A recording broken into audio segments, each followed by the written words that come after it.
Welcome to Exploring Ideas to Support Coaching and Mentoring for Probationer Supporters. It's really lovely to have you here. My name's Jacqueline Morley. I often use Jack, and I'm one of the Senior Education Officers with the General Teaching Council. My areas are career-long professional learning and leadership. And it's really lovely to be sharing this session with you, and thank you for attending.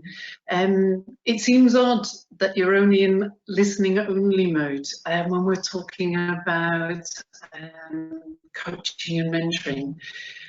But I'm hoping throughout the session we will have some points to pause and for you to record on a piece of paper and some of your thoughts.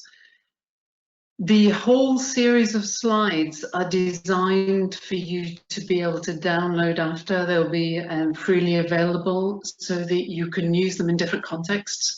And some of the activities I will kind of explain and show, but we won't be able to go into them in a full coaching demonstration. But I'm hoping by the end of the session, you'll have enough confidence to think, I could see how I could use that. For me, coaching has been a professional learning itch for well over 15 years now, and how we learn and develop through professional learning conversations has been something that's been part of my professional inquiry for a number of years. It started when I was down in worked in the Scottish Supporters Council, and it was with a group of head teachers that we set up and established a program around coaching to help us develop our knowledge and skills.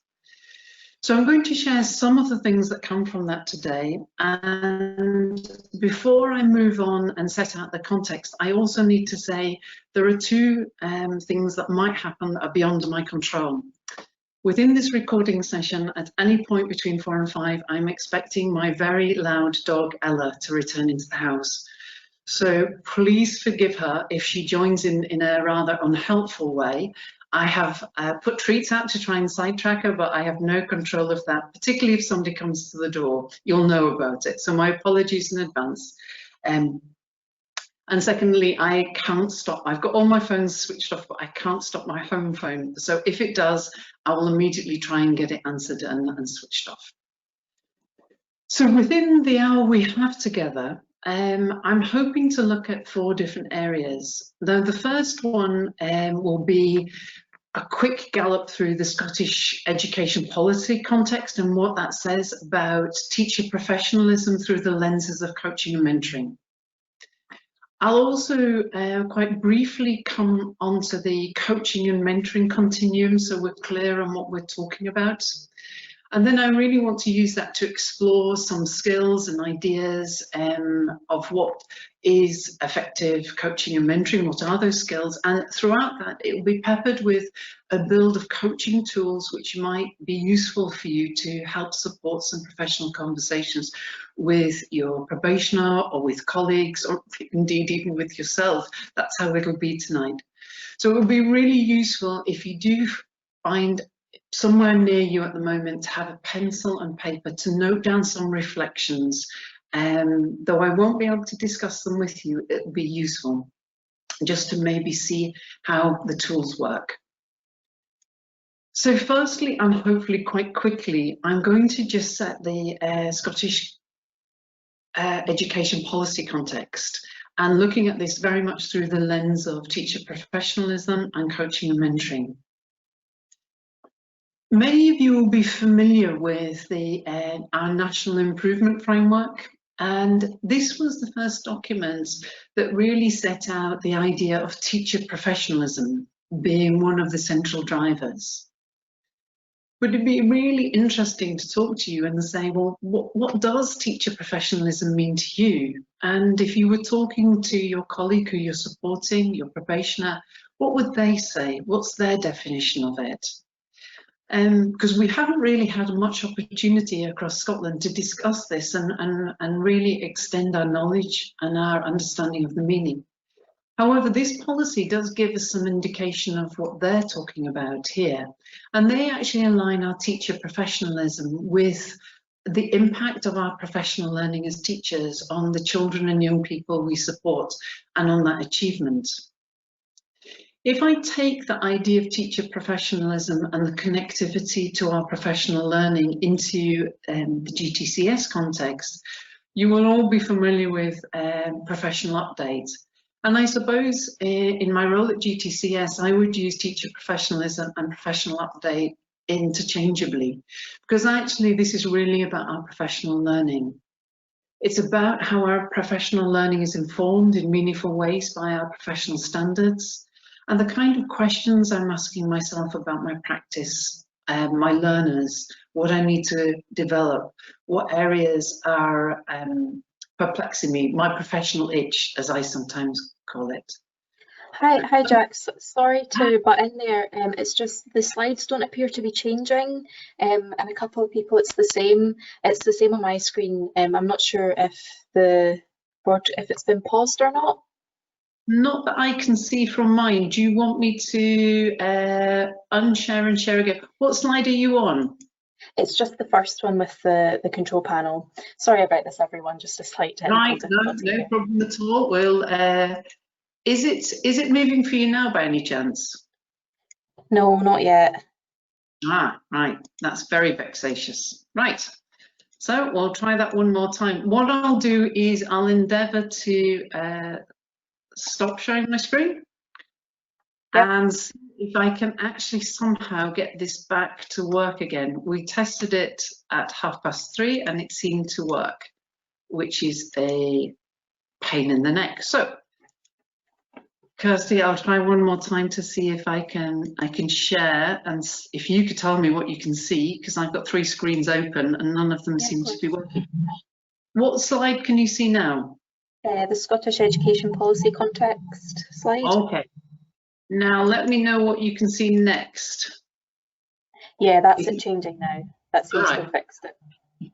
Yay! Hallelujah. That's good. Well, let me know for goodness sakes if it stops, because I can't.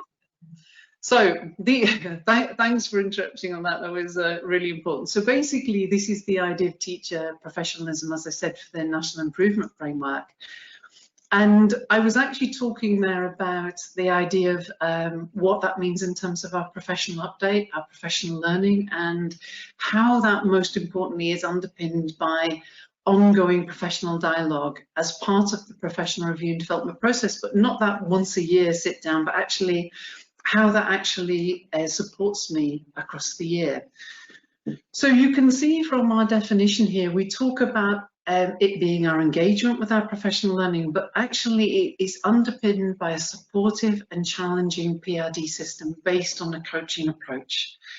And we've done a lot of work to actually try and unpin on our website, which I'll share shortly, what that actually means and how we might be able to support people with it.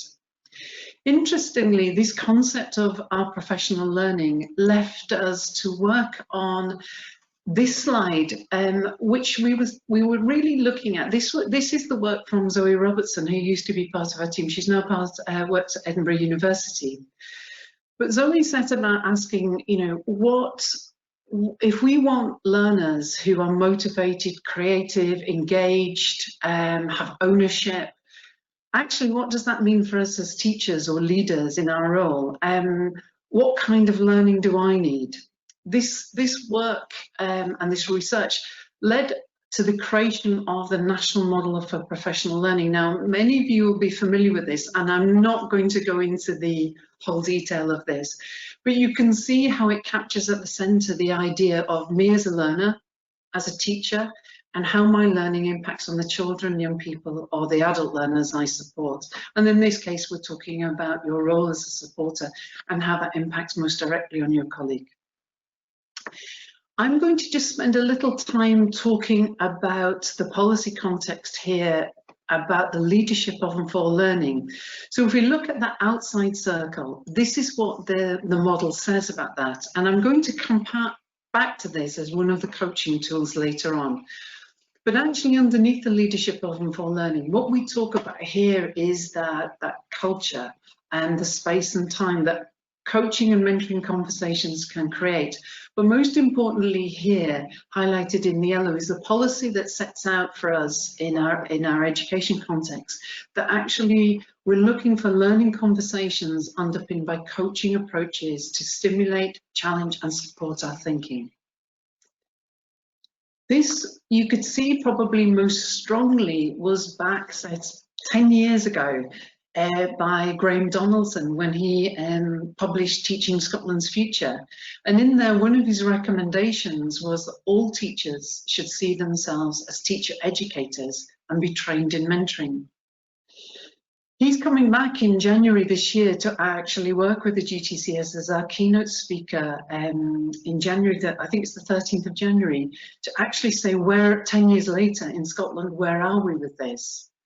And one thing that I would share that is changing is we have, as you probably are aware, the professional standards out at the moment for comments, consultation, and they will be taken to our council in December, and the final versions will be published in January for adoption and use in August 21. But what I wanted to share with you is some of the changes in language you can see here. So you can see already the standard for headship actually talks about coaching and mentoring, which it didn't before. It actually talks about my role if I was a head teacher in establishing, enabling, sustaining the coaching and mentoring culture.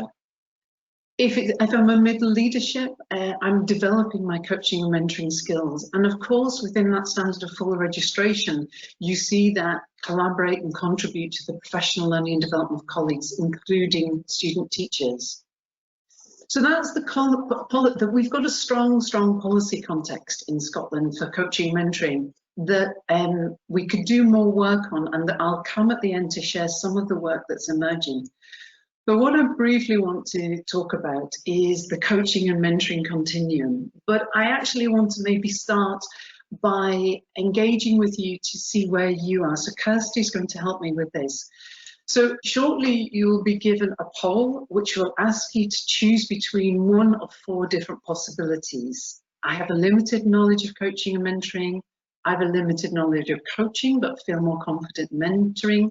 Working knowledge of both of them, or really confident moving between them easily.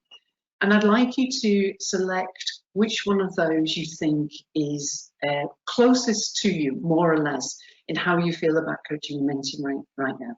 Kirsty, I'll pass over to you.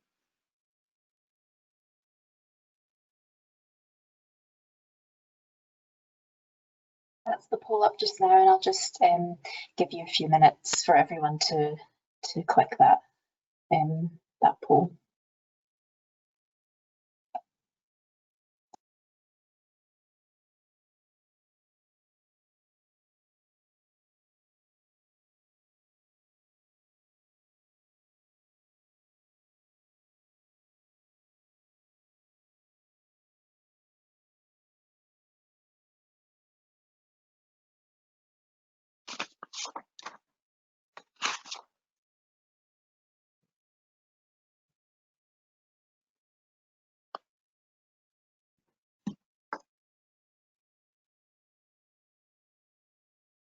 All right, I'll just give everyone another 10 seconds and we should be about everyone who's had a chance to answer. Thanks, Kirsty. Okay, so I'll just share those results. I'm not sure if you can see those, Jack. Not as yet, but if you could maybe tell me about them. Yeah, of course, that's fine. More technical mysteries for us. So 31% of people said that they had a limited knowledge of coaching and mentoring. 38%, so that's the highest amount, have said they have a limited knowledge of coaching and are more confident with mentoring. 28% of people have said that they have a good working knowledge of both coaching and mentoring, and about 3% have said that they're confident, they have confidence moving between both coaching and mentoring approaches. Right. That's really nice to know, and it gives us an idea of the knowledge base of the people listening this evening. What I could have done, I'm going to move in to set up some of the either tools to explore it now that I hope you might find useful. So the next one is really a back pocket coaching tool, which you've probably heard of and be very familiar with, and it's called scaling. So instead of that poll, I could have asked you to say on a scale of 1 to 10, how would you rate your knowledge of mentoring? And you might have said 3, 5, 9. Across the piece, we've got some people who are really confident and some people where they're still exploring this, and some where mentoring is much more at home for them. So I would have been able to share that with you. Now, scaling, in essence, I'm going to ask you a different question to answer in your head. So scaling using that 1 to 10 allows us to distill really, really complex information into a point we can talk about. And it provides for us a way of exploring what that might mean. So I'm going to ask you a question, and I'm going to ask you to just take the first answer. And the answer you give me now may be very different to a conversation next week or last week. But I'd like you to think on a scale of 1 to 10, 10 being fantastic, Oscar winning, you actually have nailed this, and 1 being really at the beginning very unsure. So a scale of 1 to 10, 10 being excellent, 1 being just at the beginning stages of learning about this. On a scale of 1 to 10, how healthy is your work-life balance right now on a scale of 1 to 10? And just note down that number. So if you have a number, 3, 5, 8, we have a conversation. We can open up a coaching conversation. And I can use this to sort of say, so tell me, it's why here? Why did you choose this number? I could also maybe explore some possibilities of which might be important in saying, well, on a Thursday night in November, you know, where would you like it to be? Where would you really want your work-life balance to be? And if there was a difference with where you are and where you would like it to be, we could have another coaching conversation about that. I might say to you, where's the best it's ever been? And we talk about what made it so strong. And we might be able to have a coaching conversation about to build ways of moving to a stronger position, if that was useful. But basically, the scaling allows me to explore, check, have a coaching conversation with you about your meaning. And it may be that there's perfectionists who are with us tonight who had started at 10 and went, I'm not doing this, I'm not doing that, I haven't seen my family, etc. So I'm here. So I might even talk to you about how realistic is 10, where is maybe good enough on a scale on a November evening. So you maybe get the idea of scaling. So using that 1 to 10 to try and just take a temperature check, a reference point for a conversation that we can use. I'm going to come back to later as we use it in a different strategy. But what I'd like to move on is in looking at the point of what distinguishes coaching from mentoring. And to a certain extent that we cover this more towards the end. How do you know when you're coaching or when you're mentoring, moving between them? So what's this continuum? A lot of the following slides are actually drawn from the GTCS website or from a book, Super Coaching, which we use to support. It's Ben Renshaw and somebody, Alexandra. I've missed the first name, so forgive me. I'll look it up and I'll make sure it's shared with you. So the first thing from our website would be the idea of non-directive coaching. And a non-directive coaching approach works from the basis that the person who is seeking help is also the person who holds the answer. So it's kind of the person who holds the problem or the conundrum is the person who actually holds the solution to that. And whereas we might look at mentoring being involved with working with a more experienced colleague and gaining from their knowledge and experience. And of course, coaching and mentoring, they are in the same school. They involve a lot of the same skills and the same questioning, listening, and things like that.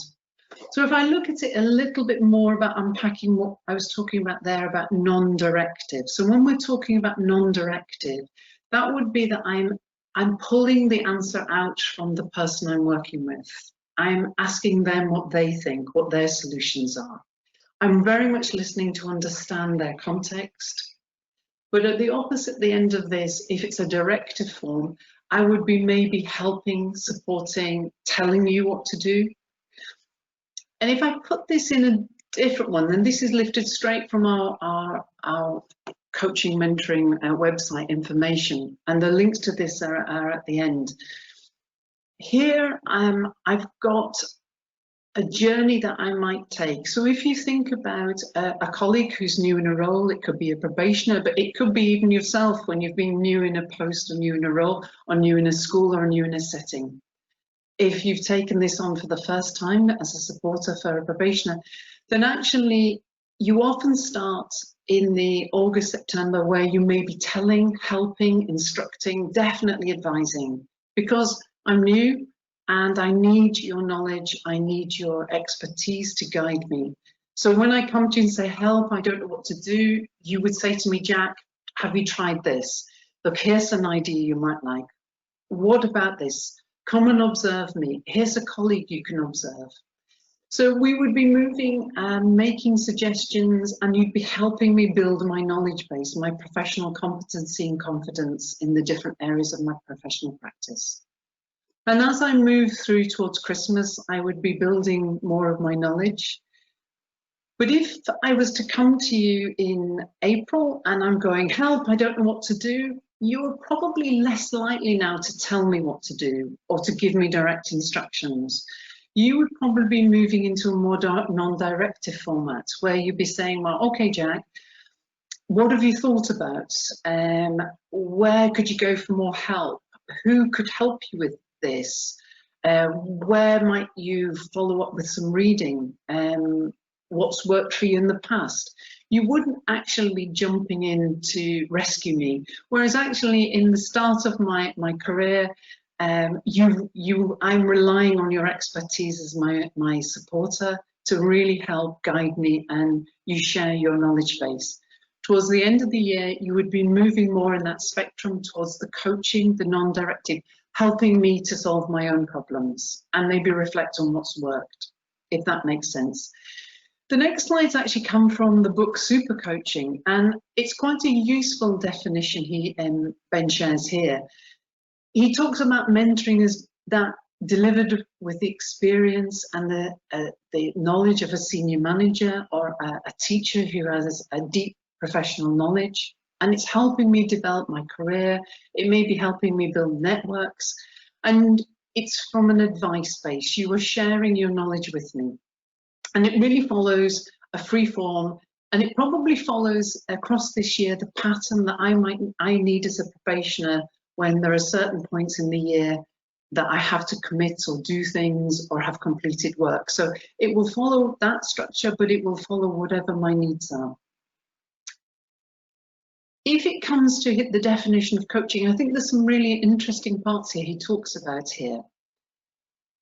And here he talks about coaching being a solution and action focused. So if I do come to you with a problem or an issue, you would be coming back to me in a coaching role to say, so what are you going to do about it? What are your possibilities? It has much the same basis as mentoring, developing my awareness, but it has that non-directive. Here I'm standing in a role where I am less likely to tell you what to do or share my advice, though if appropriate, of course I will. And one thing that's interesting about coaching is it follows a structure. So here, for example, it uses a GROW model is a very common model.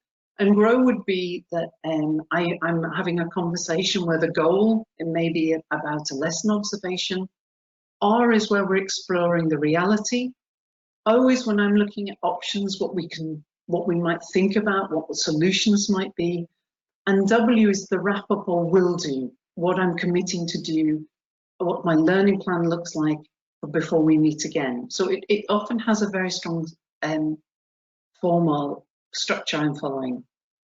So for example, I could possibly coach my boss. I could coach somebody from out with education without knowledge of their field of expertise, because actually I'm holding the conversation so they can reflect on their knowledge, their skills, their expertise.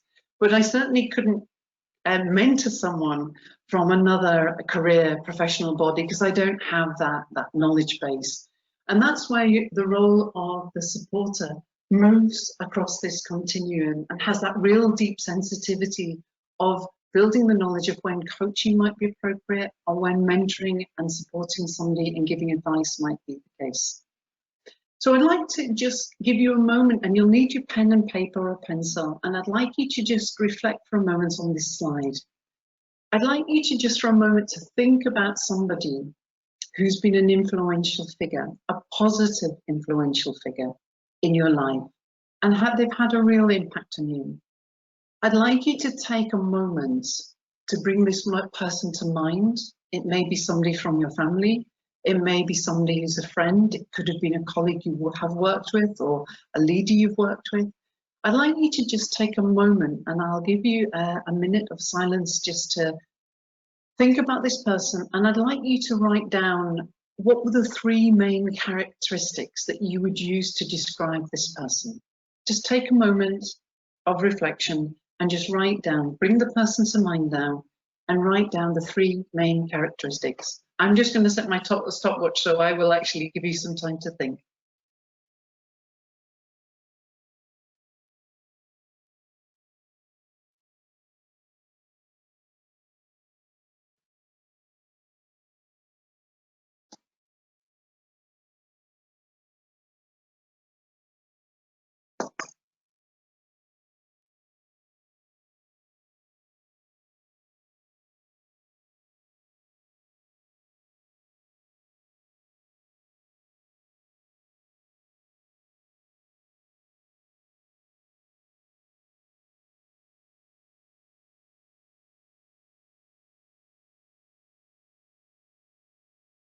Now, I know that's not a long time to actually think about somebody who's probably had a significant impact on who you are.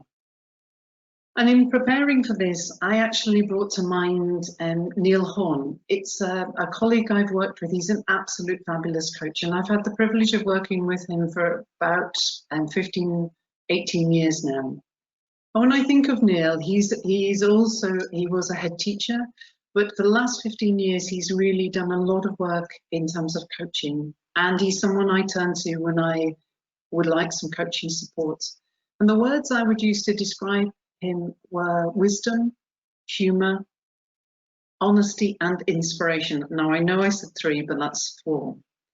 And the reason I asked you to talk about that is because they bear a direct relevance to what would be coaching characteristics that you might want to see in somebody who's coaching or mentoring you, for that matter.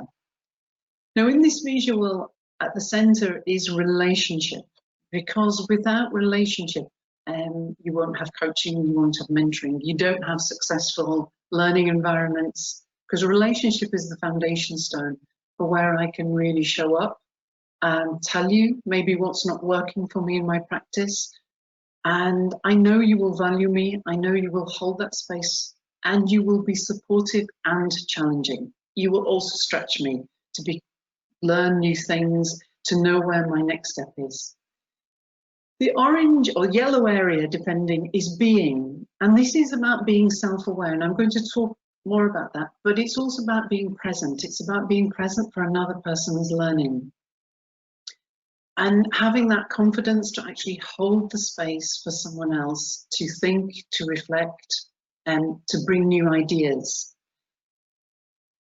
And the doing is the last part that we're going to cover very briefly tonight. And then that is the idea of having a clear methodology, a plan for where I'm going with you, using those coaching and mentoring accomplished skills, and the areas that we're looking at, like the scaling, using effective tools to try and support and enable conversations, using frameworks that allow the conversations to develop. So very briefly, I'm just going to hover now on a very quick gallop through, because I want to get to some ideas and reflections on some of the skills that really do support effective professional learning and professional dialogue. And I'm really only going to focus my attention on the first 3 in conversation with you. And I want to touch briefly on the others. So while we look at those, I'm also talking about summarizing. So when I listen to you, I will say back to you, listen, what I think I heard you said is this. I'm holding back up that I've heard you. One of the big skills is actually managing the silence, holding the space, not jumping in with ideas and solutions. Also being open-minded.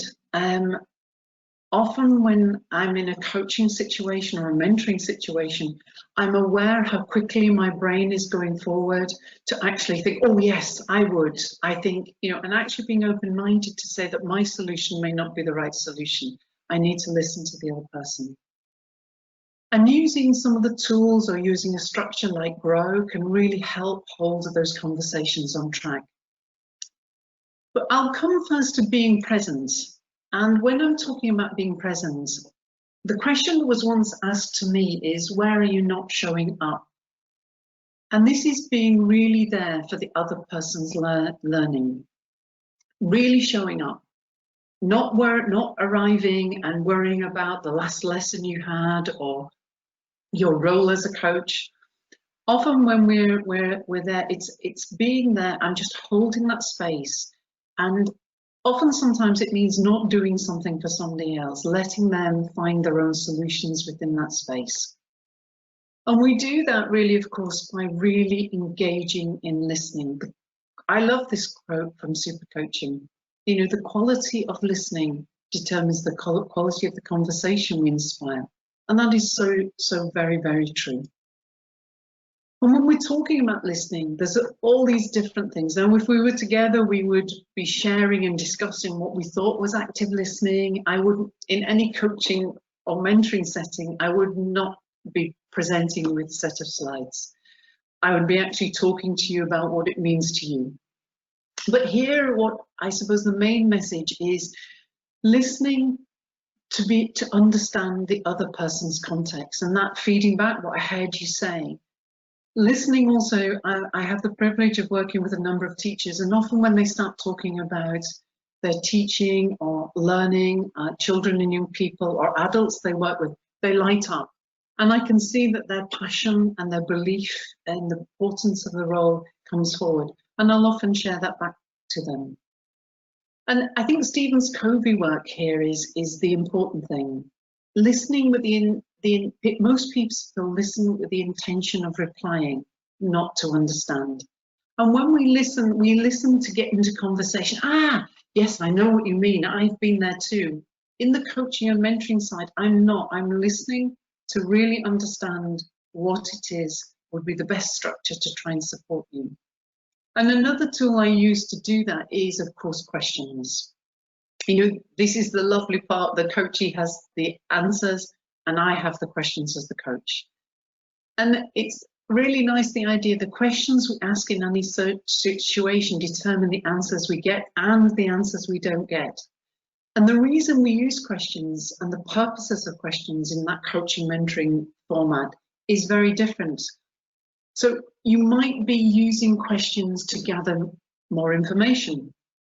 So if we were using the GROW model, actually the reality, whatever the goal is we set, that reality, about 80% of my conversation may be in that. I may spend a lot of time really unpicking the truth with you. I may be trying to help you see something more clearly.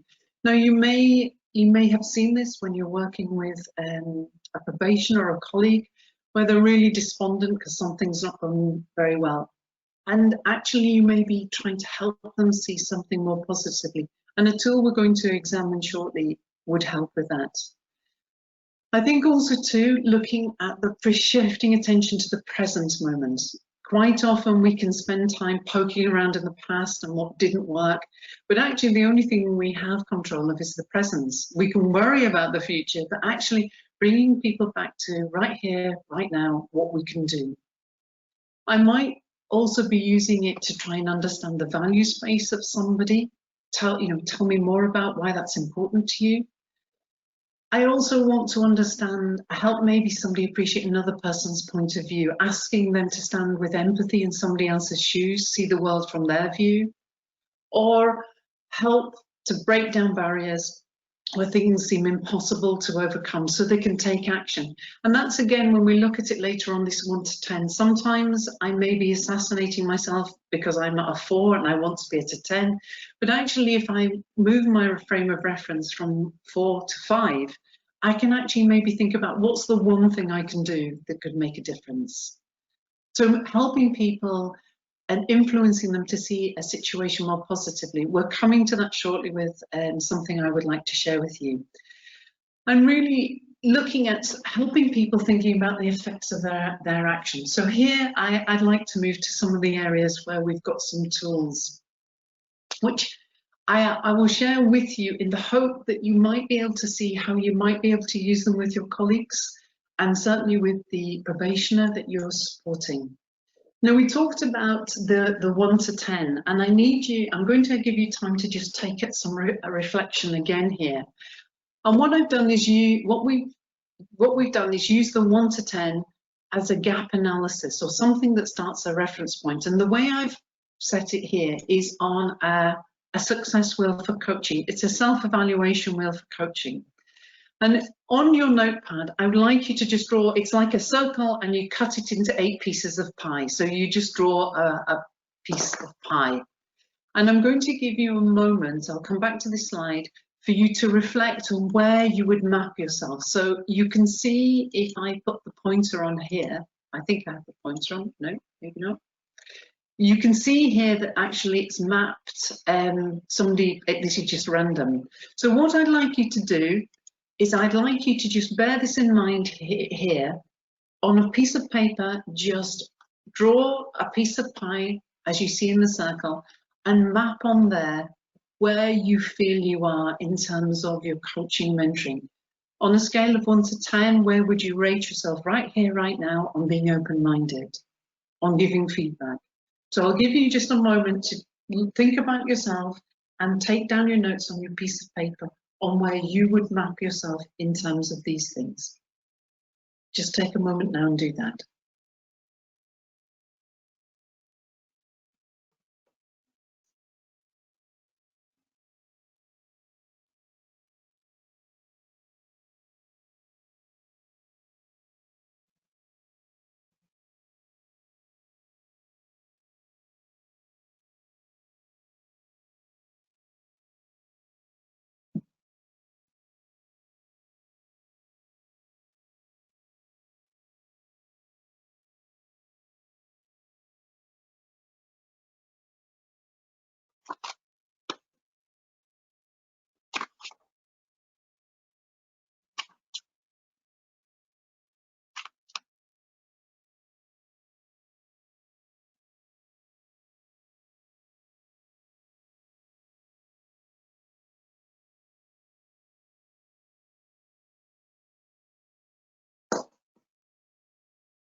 Hopefully you've managed to at least take some notes on that, and you would end up with, as I say, something that may look a bit like this.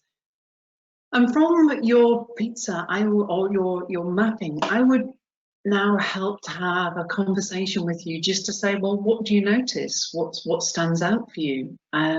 What do you find interesting here? What are key strengths? What areas intrigue you? Tell me about why you put that there. And you might be able to see how that could facilitate a really useful conversation about coaching. So tell me about why you've said it here for giving feedback. Why, where would you want it to be, etc. So we would use this to just enable a conversation. And within these slides, I've just mapped here some questions that you might use. You know, what's working well? What's next for you? You know, where would you like things to be? Where would you like things to be in 6 months' time? And that is the great thing about a coaching wheel. We could do it again next week and you would probably map something different. So I'm going to go through the first 3. So that's an idea of how you might use a coaching wheel to just reflect on yourself and your knowledge and skill as a coach or a mentor. I'm going to show you an example of how it's used in terms of use for the National Model for Professional Learning and showing how double mapping could be useful here. And then I'm going to apply that to how you might use it if you were supporting somebody with lesson observations, for example.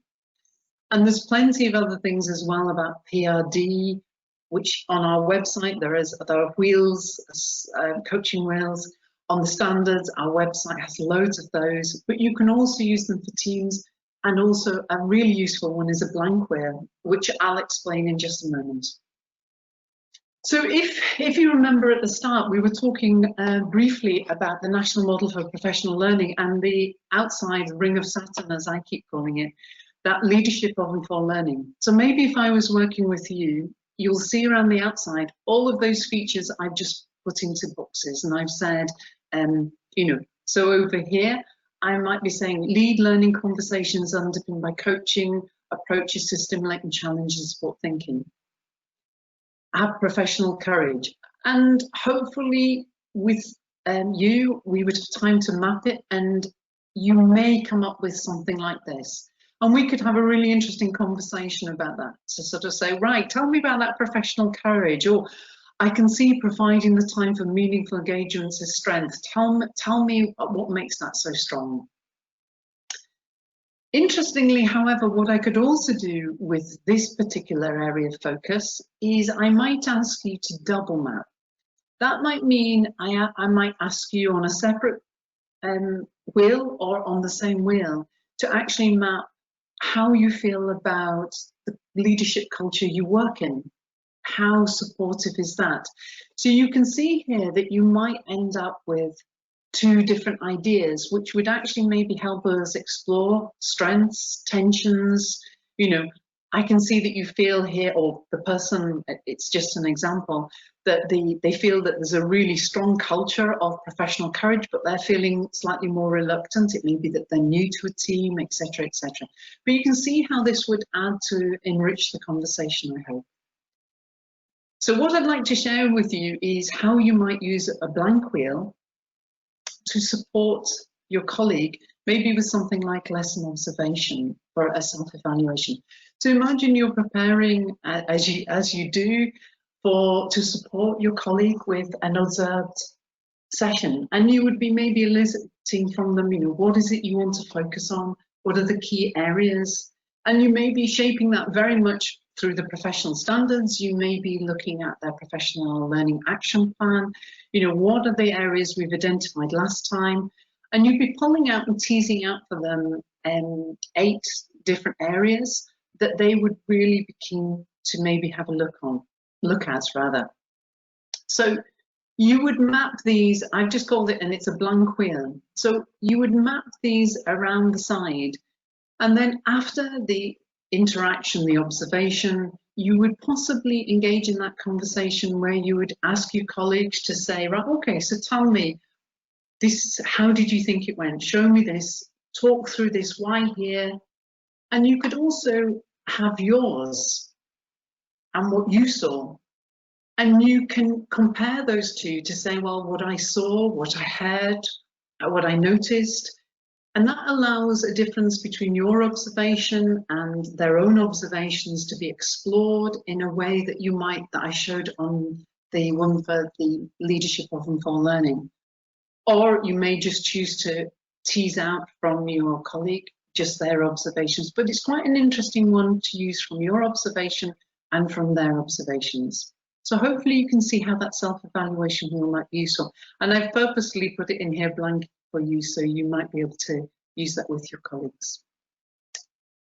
I'd like to move to one other area because I'm aware that I've only got 15 minutes left, and I'd like to share another tool that I mentioned that might help someone, particularly a colleague at this time who is finding things maybe tough. And this is a really lovely tool to help your colleague focus on what's working, what's actually working well. And I would probably start it in terms of just sharing with you the idea of what were your first thoughts when you woke up this morning. Mainly because in setting this context, often when we wake up, it's like, right? Mine this morning, feed the dog, turn off the alarm, and check, you know. So I woke up with my to-do list of things. So I sometimes feel like wake up and I walk into life as a human doing. And rather than taking time to say, how would I like to be today? How would I like to experience the day? And this tool helps us unpack sometimes the interconnectivity between these two areas. So we would be sure that hard work is the key to success, and many of us have grown up with that philosophy. But actually, interestingly, overwork is a major block to success. So this tool helps us to focus on some of those ideas. So sometimes, you know, do we win Oscars for long hours or for the performance that we put in? Do we focus on activity or accomplishment?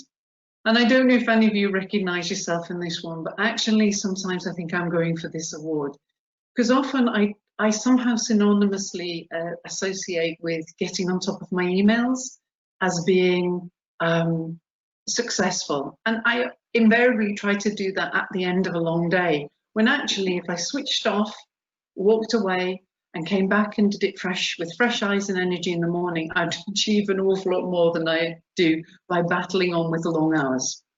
And I suppose it's like, are we leading with adrenaline and wisdom? Is it coffee that's keeping you going right now? Or are we making room for wisdom? Are we focusing on what works well, our successes, or are we focusing on all the things that went wrong? In essence, what we're asking here is, what are we focusing our energies on? And the philosophy is, where we focus our energy, we can draw more strength from. You know, how do we make room to build our strengths?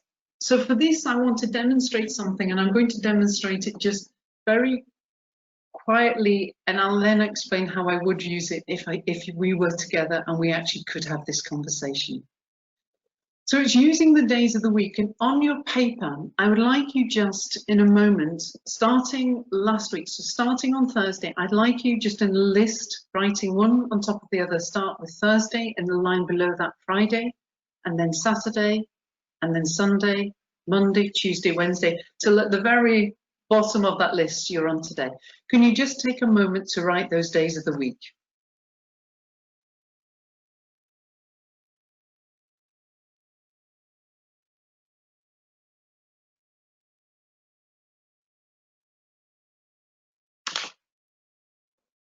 Brilliant. Now I'm going to have a conversation with you about these days of the week, and here we are today on Thursday evening. But what I want to do is I want you to go back up the list to the top. So imagine I'm walking you back to last Thursday, and I would like you to answer this question and just write some notes, some words to capture your thinking. Last Thursday, what did you enjoy most? Okay, last Thursday, what did you enjoy most? And for those of you who can't even remember where you were last Thursday, should it be helpful, last Thursday was bonfire night. So if that helps orientate going into the weekend, last Thursday was bonfire night, but you may remember what you were doing in school. So last Thursday, what did you enjoy most?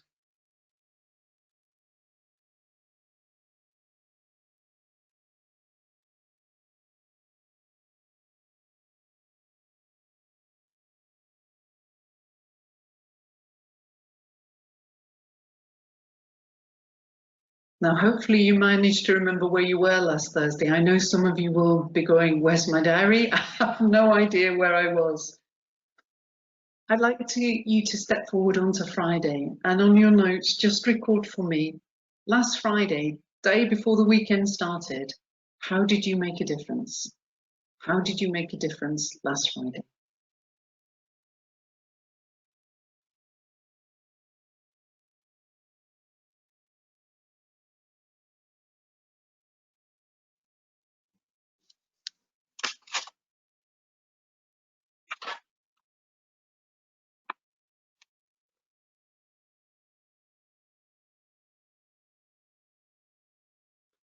We're stepping into the weekend now, so I'd like you to step your thoughts into Saturday. So the weekend started. So last Saturday, the start of the weekend, what was your greatest success?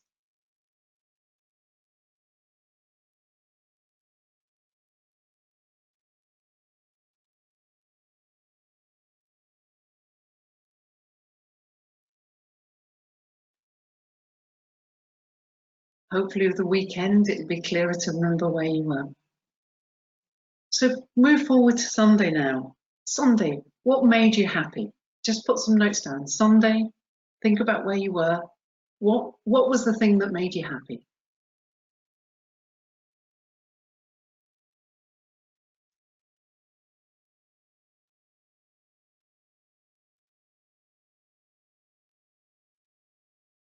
So now mentally step on to Monday. This is the start of the week this week. So what was your most important success on Monday?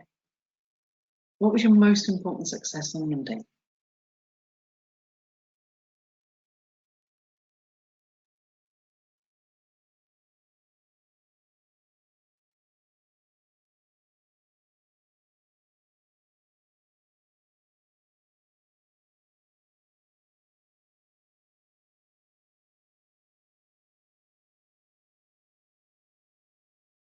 Then step forward again onto Tuesday.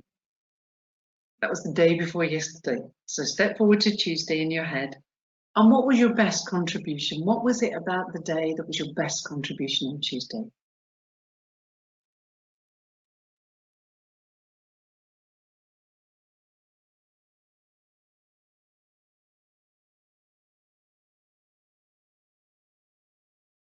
And now bring your attention to yesterday, which was Wednesday. And sometimes I can't work out what day I'm in, but yesterday was Wednesday. Standing with your imagination in yesterday, how did you add value yesterday? How did you add value yesterday? What was it about your day yesterday that you would say you added value?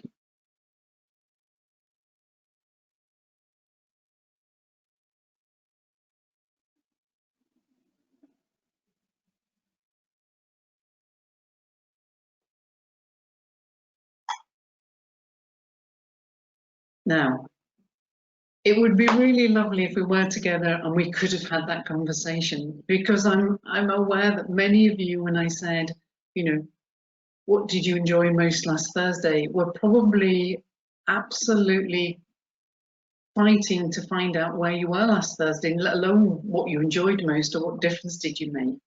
So if I was with you, I would be unpicking and helping you as a coach to tease out what worked well, what was important as we walk through our week. In fact, I would now step you back to Thursday and I would make you repeat back to me each stepping stone. What was it that you answered for each question? What was the most important, your best contribution, how you added value, etc., until we got back on today.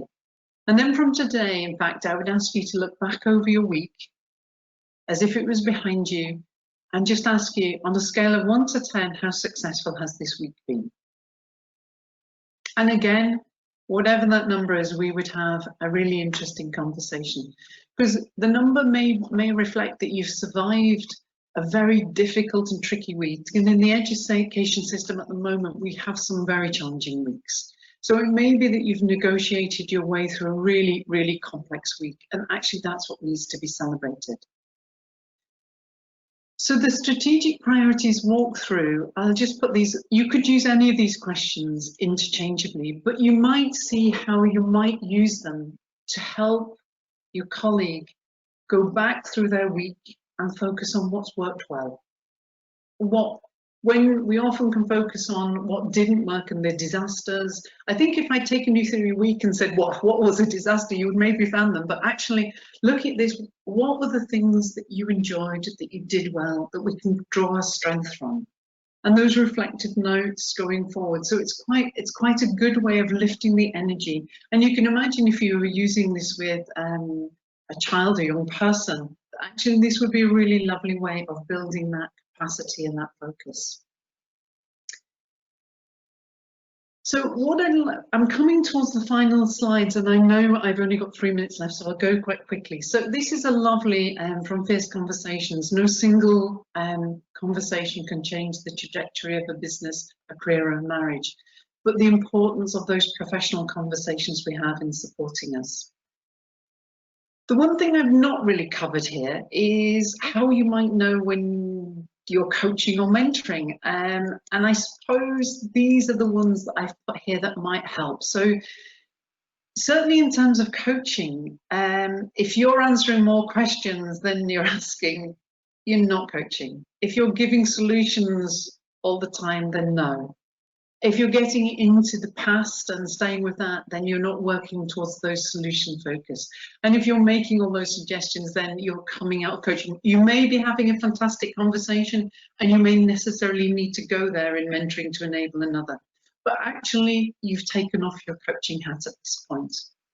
I would like to conclude by leaving you, and in the slides, the top piece here is a hyperlink. It will take you straight there. It's on the Education Scotland website under Learn at the bottom. There is a new resource called Coaching and Mentoring Matters. Some of you might remember Mentoring Matters, and thank you to colleagues who've helped reshape that. Coaching and Mentoring Matters is an online resource which has these areas here to help explore more. So if you found that you felt uncomfortable or unconfident about coaching or mentoring, there's an introduction, there's information that will help you here and work out the definitions. You'll see some of the material I've shared there. Well, there is an invitation here to co-create, and we're looking at developing a national framework for coaching and mentoring for Scotland. And some of you will be very familiar with, as part of that, the stepping stones and the idea of a national offer.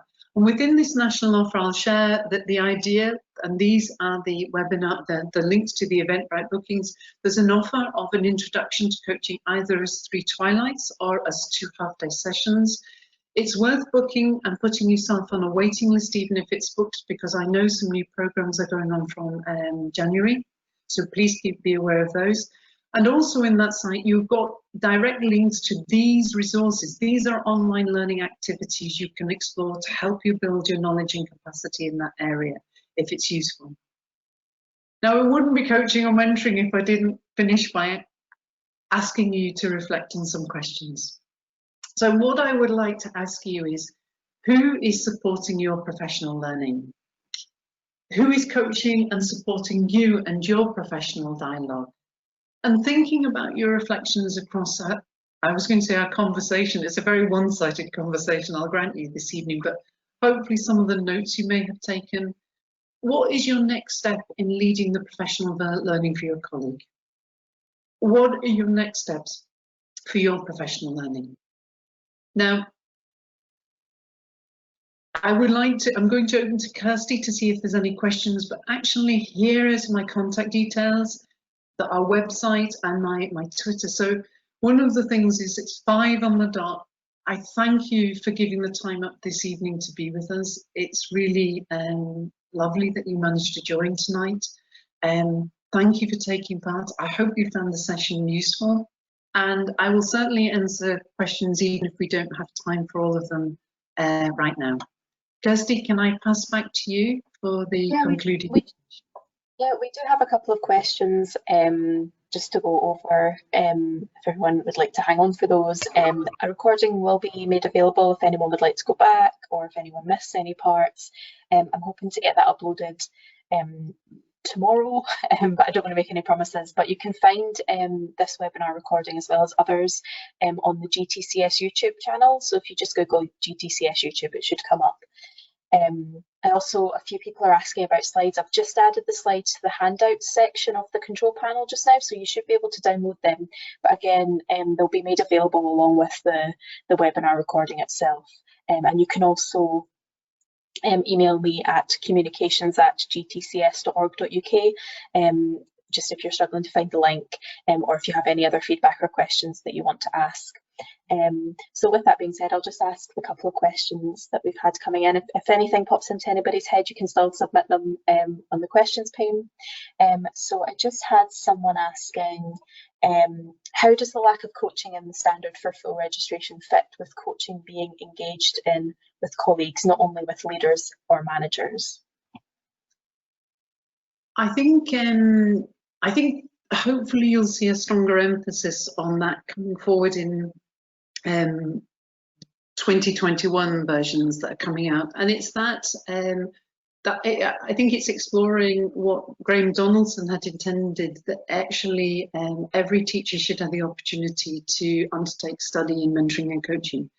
And I think we're very much working towards that at the moment with Coaching and Mentoring Matters, the opportunities to have resources online. So it's there for all of us. It doesn't matter where you work in Scotland, you can access all of those different professional learning activities. And that increasingly so, materials will be made available and the ability to engage. I think within the standard for full registration, it really talks about our role as leaders of learning and our leadership of learning for our colleagues and for also, of course, the children, young people, or even adult learners we work with. I think it may be that in the final version of the 221 standards is not agreed, and I think there is a debate going on about actually making sure the concepts of coaching and mentoring are embedded in all of them, but I don't know how that will come out at the moment. But it is something that I think you're not alone in having raised that as a question, that actually it may be something that you will see will change in the future. I hope that answers your question, and it's really hard because I can't actually, I don't know. But please drop me a line if it doesn't. Thanks, Jack. I just had one more question for someone who just wanted reminding of what GROW stands for. So GROW is there's lots of different. It's about when you're having a coaching conversation, setting the goal. What is it what's be useful to focus on? So you've got the focus of the conversation. It may be about getting better at something or exploring a conundrum. R for GROW is the reality, exploring what it's really like, how you're experiencing it, how you feel about things, what you see, what you notice. O, it comes to the scoping out different options and possibilities of, breaking down the barriers to next steps. And the W is like the wrap up, or the will do. It's the commitment at the end of a coaching conversation to the action you're going to take. And a coach would say things there like, you're right, okay, so you said these are the three things. So what's the very first thing you're going to do after this conversation? What's your commitment? What's the very first action plan you're going to take forward? So they would leave you with that absolute will do. This is what I will do. So I hope that helps. There is information on GROW also on the GTCS website if that's useful. We just had another question here of someone asking if you've got any suggestions for books or websites that are a good resource for coaching tools. If you go, you all should have access to My GTCS, and in My GTCS at the top there's a research tab, and in there's access to a number of journals, resources, but there's actually a really good book there on coaching and mentoring, which is a great start. A book we tend to use a lot when we're supporting people is Super Coaching, and it's nothing to do with education, but actually it's quite, and some people find that quite difficult because it's set for the business context, but actually it has a lot of the work that I've drawn on today. So I would maybe go and have a look in the My GTCS resource and have a look under the research, and just have a look under the books that are available. There's a really lovely ebook on coaching and mentoring by O'Brien and I'm missing the last name. I think we're all in need of our supper. Oh, Christine Ford and O'Brien. So that would be a really good place because you can access that straight away. Okay, that was the last question. I just wanted to also remind people that we have another webinar on Tuesday.